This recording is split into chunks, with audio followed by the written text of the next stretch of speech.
Hello and welcome back to episode 7 of the Old Timer's Tales. Here in this series, the old-timer Jayanta Kumarnath would introduce you to amazing tales from all across the globe belonging to diverse genres.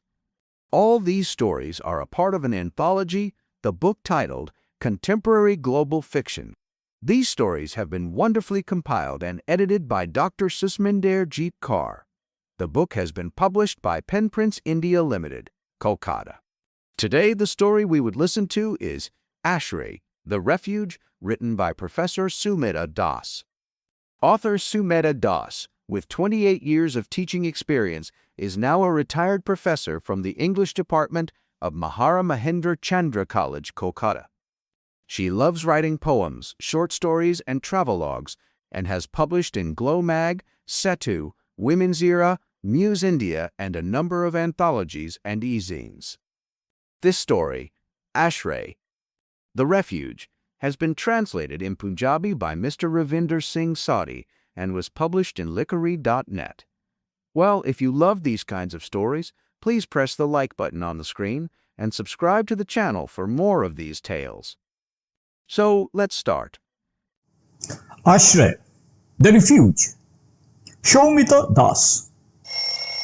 The shrill ringing of the bell brought me out of my reverie.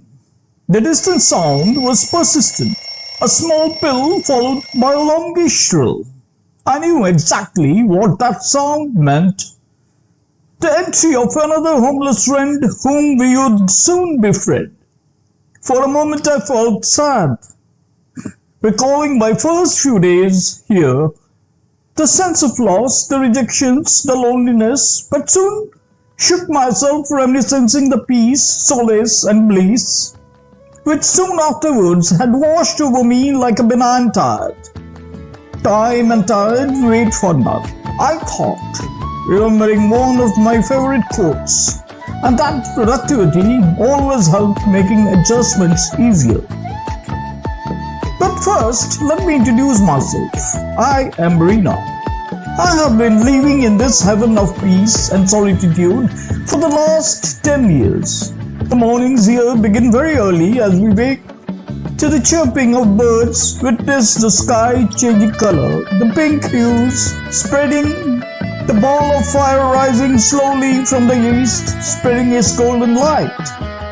It always gives me and my friends Sheila and Meera immense pleasure as spectators, the beginning of a whole new day. A day full of aspirations, mystery, hope and wonder. The dewdrops from the trees in the early mornings clean our feet as we rush through our morning evolutions, treading on grasses, the air pure and exhilarating, filled with the aroma of fresh flowers that grow abundantly in our compound. I am normally joined by my 4 set friends as we share the same hut, immensely grateful to our benefactor and indebted to be alive. It was a few weeks after my initiation into this habitat. My extended hand of friendship was accepted with so much love and grace that very soon I simply emerged from a single entity into the larger world of my friends in the Refuge. It was a joyful coexistence, each drawing sustenance from the other. We were a group of 30 elderly women, between ages of 30 and 40, with a sense of belonging, not particularly encouraged to speak and share experiences about our painful and scarred past. Of course, we knew each other by name, but apart from common everyday situations, we barely spoke of the life we had left behind. The only thing we all were aware of was Ashray, our refuge, as being the only home we knew, and that we were, as our biological families could not take care of us in our advancing years. But looking at the alternatives, I felt it was an ideal opportunity for us to try and contribute to the well-being of the society. 2 adjustments and compromises had to be made, but a positive attitude taught one to feel happy, satisfied and fulfilled. Recalling that it was not long back I had hardly any control over myself, being hysterical, timorous, and agitated, a quivering mass of jelly, and I'm particularly not proud to say that my human frailties had made me glance surreptitiously at the office registry that stated, like me, most of my companions here had not completed a formal education. But in this place, education totally depended on one's own choices and personality. Here at Ashray, as the name suggested, we were encouraged to participate in whatever activity we were truly interested in. Of course, a few rules were enforced. The morning started with yoga, followed by meditation to build concentration and discipline. Each of us had our assigned duties allotted by a caregiver sister. More often than not, I was designated the duty of preparing meals in the kitchen along with Sheila and Mira. They helped me prepare the simple, nutritious fare called khichdi, a mixture of rice and lentils. People stopped by to compliment us, but I knew that the garden fresh vegetables added much to its taste and flavor. Everyone at the ashram was productively engaged. Some were adept at sewing, making handicrafts with whatever natural materials were available nearby.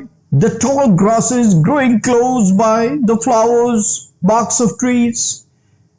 They were literally born artists. I marveled at their artistry. What could they not accomplish with their deft fingers?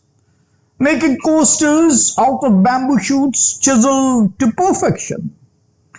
Different kinds of artifacts, which they painted with natural bright colors made from the wild flowers that abundantly grew here.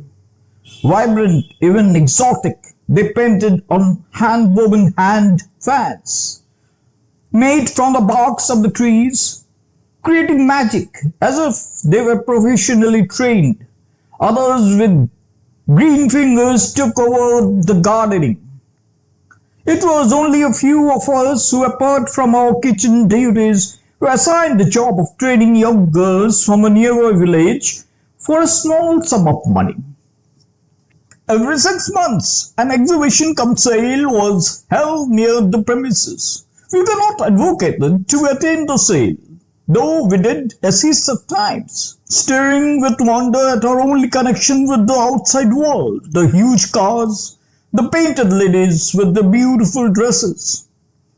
The proceeds of the exhibition were generally used for our austere lifestyle, aesthetic clothing, our singular sustenance, and medicines for the ill. Though we tried our best to be independent and self-sufficient, our earnings were meager, and at most times we had to depend on sponsors and donations. Once a month, the director, Dr. Roy of Ashray, would appear, supervise, and later giving necessary instructions written to the city office, unless there was an emergency when we would rush in a hurry. The way of life at the ashram was mostly uncomplicated and perspicacious with hardly any variations. At times, Dr. Roy would come with a visitor, a patron, who wanted to see our way of life before donating. But these visits were far and in between. The average age of the residents being 40, a lady doctor was assigned to a care who came at regular intervals at the beginning of the month. But the curious part was that I was never called for a checkup. I had always been keen in comprehending and trying to grasp anything new, and the doctor, sensing my eagerness, would beckon me, most times encouraging me to assist her. At first, she taught and allowed me to check the pressure of the ladies before meticulously entering them in a notebook, where a chart was drawn for comparisons. At times, she entrusted me to hand out medicines painstakingly, teaching me their names, their usage, their colors, shapes, and sizes. Since I knew a little English, I was soon able to identify the more common ones that gave me satisfaction with a sense of purpose. It was the only life I knew and relished. Locking up my earlier life in the inner recesses of my heart with a great deal of grit and determination. We were always trying to think of new ways and means which would improve our living conditions and make us more self-sufficient. In the afternoons till sunset, we prepared wicks to be sold at the local temple near the market. Our happy, carefree evenings were generally spent in learning religious songs sung in chorus. Till dusk settled in, we were children of nature, and then returned to a cottage and instructed not to leave our abodes and venture out till the dawn of the new day. I distinctly remember it was a Thursday, the beginning of the month after the rains, when the director came in with a stranger unexpectedly, sending a missive that I had to report immediately to his office. Shaking with apprehension, I obeyed, curiously eyeing the stranger who looked vaguely familiar. After glancing at me, the director motioned me to a chair, leaving us alone, and shut the door behind us.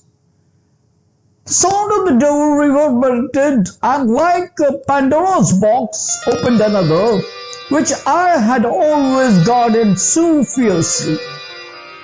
The single-story house in the marketplace, my runs, the taunts followed by regular beatings. My guilt was being childless even after 10 years of marriage. Having no relatives and no professional qualifications, my only contribution to the family was household work, which did not please my husband. I was totally dependent on him, who would abuse me verbally and physically. My flesh could stand, but my spirit. Once I had thought of running away, but hardly knew anyone in the neighborhood who could help me, so I accepted my fate. It was then one of Rajan's, my husband, friend, suggested I visit a gynecologist. After many abuses about how he was wasting his money, he took me to one who suggested a couple of tests and then referred me to a specialist who confirmed I had a cancer of the uterus that I had to be operated on immediately, followed by 6 cycles of chemotherapy and radiation. The beatings and taunts increased. My husband took me to a nearby government hospital, where the state government provided cashless treatment, but condition enforced that I had to divorce him immediately. No pleadings, tears, and recriminations moved him. I reminded him that I had nowhere to go, but all he wanted was to remarry and wanted a progeny as soon as possible. He quickly completed the formalities and brought me to this place, a couple of miles away from the city. I later heard he had paid the organization a huge donation so that I would be taken care of. I stared at the man standing in front of me in the director's office. He was not the man I had known earlier. He looked thin, wasted, his clothes hanging around him. He begged for forgiveness and informed me that since 10 years had passed, the doctor who I used to visit occasionally from the ashram had declared me as cancer-free. Ironically, the woman he had married had died at childbirth. There was no one to look after him. He cried, pleaded, even begged for forgiveness. I was sorry for him, as this refuge had inculcated a strange sense of empathy. I gently reminded him of the larger service required here, my extended family, and I could not return to my earlier life. The peace and quietness and positivity had brought about a strange confidence and courage in me. My stay here had given me a sense of belonging, instilled determination in me, given me a sense of purpose, of usefulness. Moreover, the quietness and solitude had taught me to hope and instill belief in self. That probably my creator had sent me here to help. Yet there was a strange sense of empathy and sorrow seeing this man, once so arrogant, now looking sad and forlorn. I explained gently in a sorrowful voice that my work here was needed as I wanted to serve. I realized I could do more with my life here, something I always wanted to. Maybe with the directors and the doctor's help, I could train myself to become a hope giver, not a counselor, as that would involve years of study. And I was not exactly young, but a hope giver as a cancer survivor. I would be able to inspire and instill confidence in those less fortunate with compassion and consolation. Maybe soothe their frayed nerves. Who knew better than me that the Emperor of Maldives required more empathy than sympathy? For once the verdict is pronounced by the doctors, hopelessness and helplessness seeps in. Cancer did not mean the end of life, but the ability and determination to face life courageously.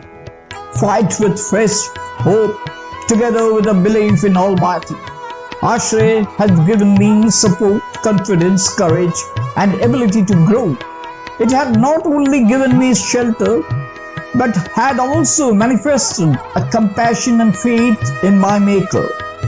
There was so much to give back, lessons learned from a lifetime, which could create joyful existence, exorcising the past, and maybe provide a more fruitful and hopeful future.